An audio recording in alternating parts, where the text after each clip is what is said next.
اعوذ باللہ من الشیطان الرجیم بسم اللہ الرحمن الرحیم الحمد للہ والسلام علی اہلہا۔ امام معصوم کا فرمان ہے لکل شیء ربیع وربیع القرآن شہر رمضان۔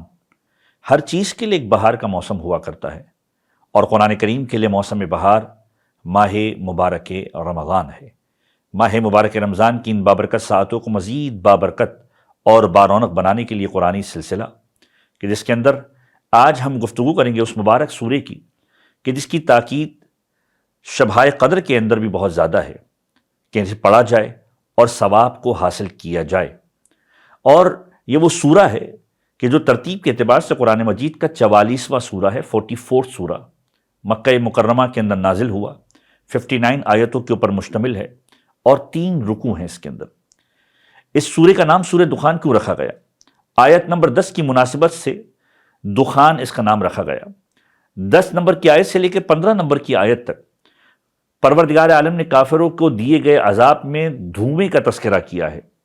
عربی لغت کے اندر دخان دھوئیں کو کہتے ہیں، اسی اعتبار سے اس کا نام سورہ دخان رکھا گیا۔ یہ ان سوروں میں سے ایک سورہ ہے کہ جو حوامیم میں سے ایک ہیں، یعنی حامیم میں سے یہ سورہ شروع ہوتا ہے۔ اس کے موضوعات کے اندر پروردگار عالم نے اپنی لاریب کتاب کا تذکرہ کیا کہ پروردگار عالم نے ایک مبارک رات کے اندر قرآن کریم کو نازل کیا، یعنی شب قدر کا تذکرہ، اور پھر قرآن کریم کے نزول کے اعتبار سے اس موضوع کو ڈسکس کیا کہ آیا قرآن ایک ساتھ نازل ہوا یا تدریجی طور پر نازل ہوا، آہستہ آہستہ نازل ہوا۔ اور اس آیتوں کے اندر امر حکیم کا تذکرہ ہے، یعنی شب قدر کے اندر پروردگار عالم ان امور حکیمانہ کو لکھ دیا کرتا ہے جو انسان کے پورے سال کی تقدیر ہوا کرتی ہے، اسی لیے شب قدر کی امپورٹنس ہے۔ اور پھر عذاب الہی کا تذکرہ کہ دھواں ہی دھواں، یعنی دخان جس میں انسان گھٹن محسوس کرے گا۔ اس کی تفاسیر کے اندر لوگوں نے 2 طرح کے تبادر بیان کیے کہ ایک پیغمبر کے زمانے کے اندر جب بہت زیادہ پیغمبر کو پریشان کیا گیا تو پروردگار عالم کی بارگاہ میں پیغمبر نے لب کشائی کی کہ پروردگار انہیں ہدایت عطا فرما، اور پروردگار یہ لوگ وہ ہیں جنہوں نے مجھے تنگ کیا۔ ان لوگوں نے ایسی حالت کو دیکھا کہ انہیں دھواں ہی دھواں نظر آ رہا تھا، یا قیامت کے ماحول کو پروردگار عالم نے اس انداز سے بیان کیا قرب قیامت کے اندر دھواں ہی دھواں انسان کو نظر آئے گا۔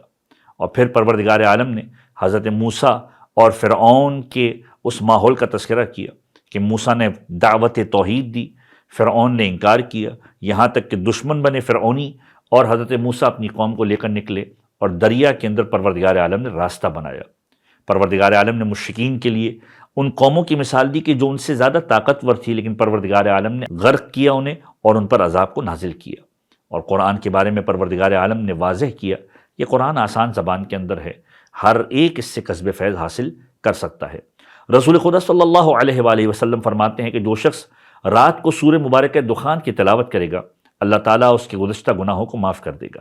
امام محمد باقر علیہ السلام ارشاد فرماتے ہیں کہ جو شخص سورہ دخان کو اپنی واجب اور مستحب نمازوں کے اندر پڑھے گا اللہ تعالیٰ اسے قیامت کے دن ان لوگوں کے ساتھ محشور فرمائے گا جو امن کے اندر ہوں گے، جنہیں وہ اپنے عرش کے اندر اپنے زیر سایہ رکھے گا۔ ان کا حساب کتاب آسان ہوگا اور ان کے نامہ اعمال کو دائیں ہاتھ میں دیا جائے گا۔ پروردگار عالم قرآن کریم کو پڑھنے اور اس پر عمل کرنے کی توفیق عنایت فرمائے۔